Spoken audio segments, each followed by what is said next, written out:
Terus hadis kedua yang diceritakan kalau ini tidak mutawatir. Suatu saat Nabi ngaji tenan mulang teng teras masjid. Ya Nabi Muhammad nih, buat nerimo kiai Nabi tenan. Teng teras masjid mucal. Pas tengah-tengah mucal ada seorang pemuda cuek, nggawa pacul Nabi diliwati. Enggak melok ngaji Mas.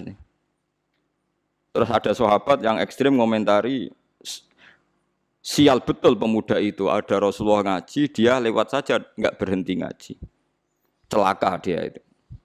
Nabi dengar si pemuda tadi dikomentari sahabat yang ngaji, kata Nabi, la taqulu hakadha, kamu jangan komentar demikian. Dia itu bisa saja kerja untuk iffah supaya tidak minta-minta orang, itu sunnah saya.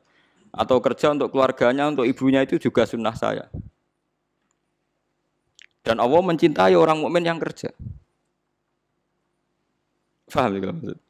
Artinya Nabi malah membenarkan pemuda itu yang cuek tidak nopo ngaji. Semenjak itu sahabat juga saling kritik. Ini peringatan kayak kiai-kiai sing ngaji awan-awan jam kerja. Wong Nabi mawon ngaji sahabat beliwat tenang ditinggal kerja dada. Iku nabi tenan. Kowe trimo kiai. Mana kalau sering gujo yo anak aku kiai paling sukses. Lah kok saged Gus? Gus sing ngaji tak lem apik, sing ora ngaji ya tak lem apik. Wonten kiai nek ana jamaah ora ngaji ngamuk-ngamuk, marine tak kandhani kula. Tak kandhani sing ora ngaji luwih bener timbang sing ngaji. Kok saged Gus? Lah iya kowe ngaji ngongkon wong kon apian mbek anake, apian mbek ibuke. Lah sing saiki sing ora ngaji lagi ngomong anake, dadi wis nglakoni. Nek sing ngaji lagi ngrungokno. Akhire mikir, waduh, kok ngono lho Gus? Lah iya sing ra tekone pengajian niku saiki sedang mengaplikasikan ilmune. Lah sing teko iku wong nganggur muk ngrungokno. Dadi luwih dhuwur sing ora teko terus. Lah kowe nak ngaji kan mulang, wong kudu ambek anak sayang. Lah saiki sing ra ngaji udah ngejak anake bakso. Berarti wis ngaplikasekno ngaji. Kok ngono lho Gus? Lho tak latih legowo malah. Dadi kiai sing legowo, paham ya? Sing dadi kiai sing napa? Legowo. Lah yang dianteni Islam tuh maksiat, kecuali sing ora ngaji krana demenan. Utawa main oplosan, iku ora bener. Lah iku ora sing dianteni Islam napa mung napa? Maksiat. Eling-elinge wa daru dzahirul ismi wa batina. Jadi mulane dadi perdebatan ulama usul fikih, apa kita kayak Nabi apa ndak? Kalau dalam banyak hal ya ndak, karena kalau Nabi itu meskipun ulama warasatul anbiya, kalau Nabi itu spesial, orang yang menentang itu menjadi murtad. Kalau nentang ulama atau kiai, jangan-jangan kiainya yang salah karena bikin pengajian di jam yang tidak tepat. Seperti Mu'ad tadi, dia ngimami dengan cara yang tidak tepat. Jadi kita cocok hukum itu udah diomongno. Kalau sering diprotes kiai ngono mari wong wani kiai Gus. Yo ora usah perhitungan ngono kiai kok ora ikhlas, ora usah perhitungan. Pokoke hukum diterangno, ora usah kakean apa? Perhitungan. Kulo dereng nate tarawih Ramadan 36 nganti sakniki. Tapi aja tiru. Nggih mboten ndelik nggih biasa. Nggih tangga-tangga nggih ngerti kula sering ra tarawih. Tapi wong gak yakin, wong yakin Agus bae ora krana gedeng tarawih. Mesti tepisan pindho, Pak. Iku wis sunahe para nabi, para ulama dhisik. Aja sampe tarawih ku full, mari kok darani wajib. Jadi mesti ana bolonge kula loro telu. Tapi kena niru ketun Ramadan pisan wae kok bolong telu. Lah ya kodok itu tarawih dhewean mbek pangeran jam 3 bengi atau jam 4. Tapi yo kudu ulama guili mergo ngoten niku ulama iku nggawa umat kathah. Banyak satpam sing gak iso tarawih mergo tugas. Banyak orang yang mergo adol bakso ra iso tarawih. Ana kernet ra iso tarawih. Banyak umat Islam sing kepengin tarawih ra iso tarawih. Nak nganti ulama kabeh majibno tarawih, Ramadan pisan ora tarawih, buangkune Islam opo? 1000 tahun pisan. Lho sing kepengin traweh reso traweh ku pirang-pirang. Iku nak nganti dadi konsensus elek. Separuh Islam mbok hukumi. Mbok hukumi napa? Elek. Iku sirine kena napa Nabi namung traweh hari ke-6 semenjak iku terus boten traweh salat teng dalem. Tapi Umar ngerti nak Nabi ning dalem mau menghindari diwajibno. Mulane Umar tetep traweh jalan terus. Dadi Nabi ne lahiran sahabate terus. Lah zaman dhisik biasa saiki geger. Kok ora seragam, enggak ada standarnya. Bangunnya Nabi PNS tapi ulama karepe saiki kabeh di PNS no kabeh ono napa? Standar BAM.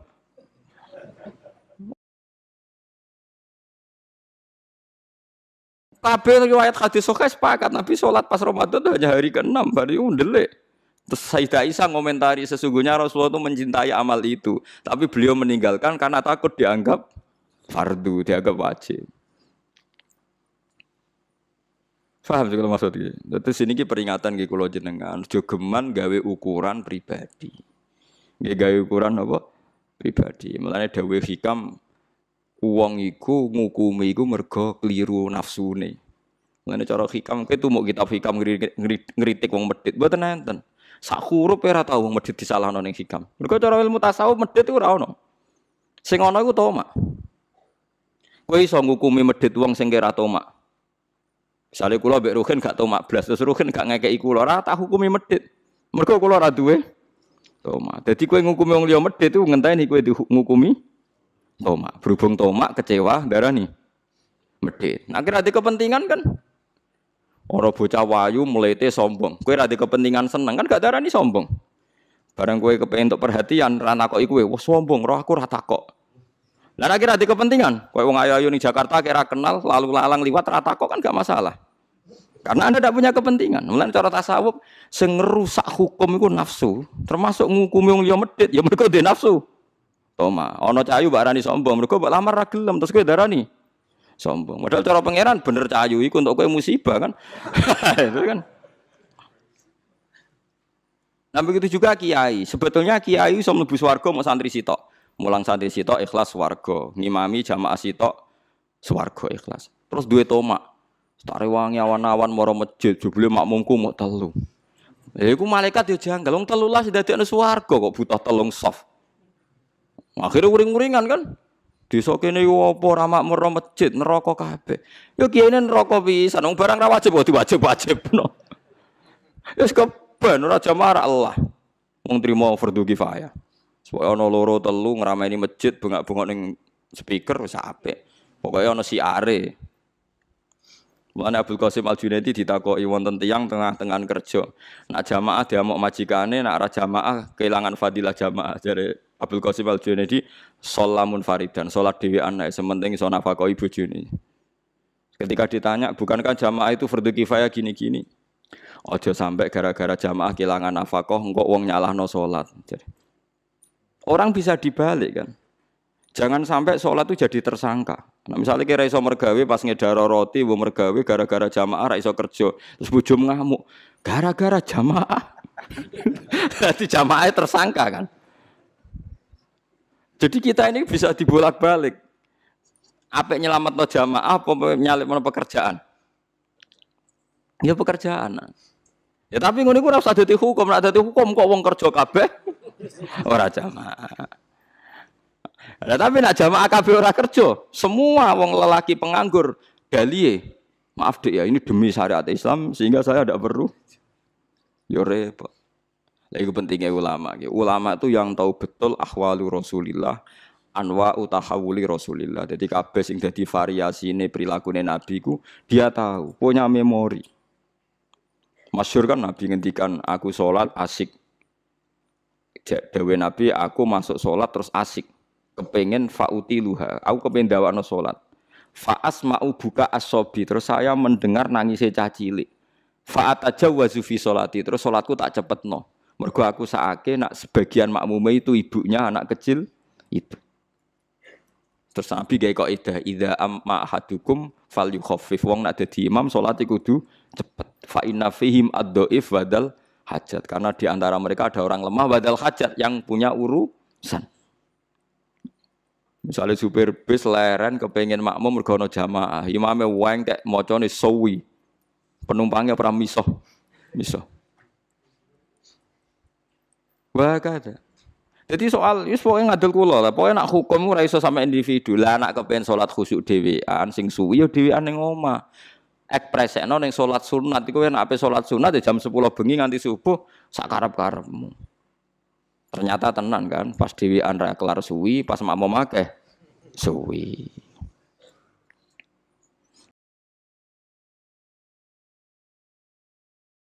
Mulane kaya imam-imam Malaysia sering digojlok ambek imam Indonesia. Termasuk imam-imam ning masjid-masjid gede sing gaji. Mandek man ke salat terus. Jadi per sholat itu nilainya sekitar kalau diuangkan tuh 500.000. Pokoknya 1 bulan itu imam masjid di Malaysia itu gajinya 50 juta.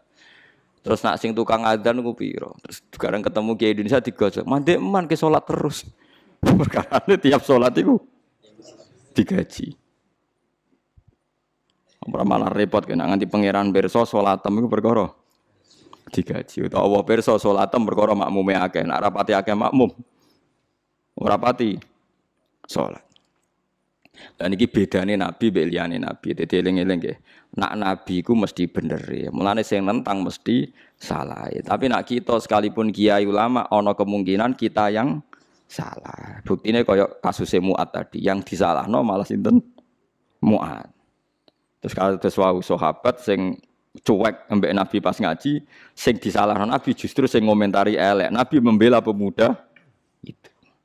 Lan eling-eling gitu terus syariat Islam niku pokoknya gampang nggih. Basyiru wala tu'assiru. Napa basyiru wala tunaffiru, yassiru wala tu'assiru.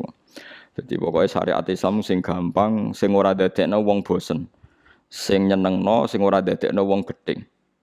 Wis pokoke gampang. Kados kiai-kiai alim-alim riyen. Salat kadang kancinge klambi urung bener wis takbir wis. Kadang-kadang ya kukur-kukur wis. Kadang sarungane ya urung bener wis napa? Takbir. Bareng konangan santri ini, Mbah, wow jenengan sholat ketok udele, Mbah. Udele lho orang isore udel. Nah, saking ngalime spontan inna wa la yang zuru ila swarikum wa sadikum wala ila udlikum.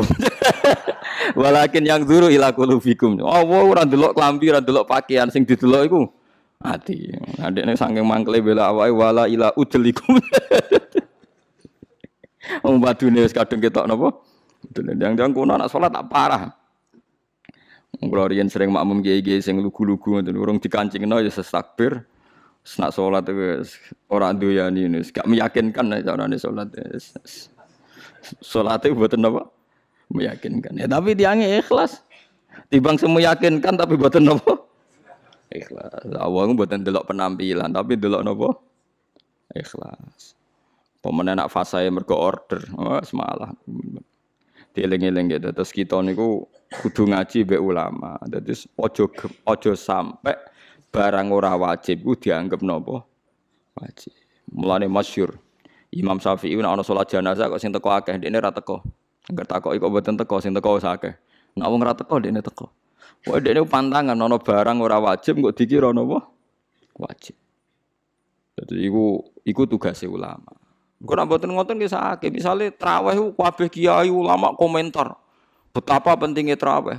Berapa saudara kita muslim sing ra iso traweh karena profesi pekerjaan, dia satpam, takut majikan. Dia tukang jaga toko. Dan mereka menjaga toko macam-macam demi syariat Nabi ora nyolong. Coba orang yang jaga toko itu kan ingin nafkahi keluarganya tanpa mencuri, tanpa tomak, tanpa minta-minta. Iku ajarane sapa? Kanjeng Nabi. Hanya karena gak traweh mbok komentari. Sak poso pisan nek gak tarawih. Coba sekarang saya tanya, mencari kehalal itu wajib. Kabeh ulama ijma, thalabul halal itu wajib. Tarawih mau sunnah.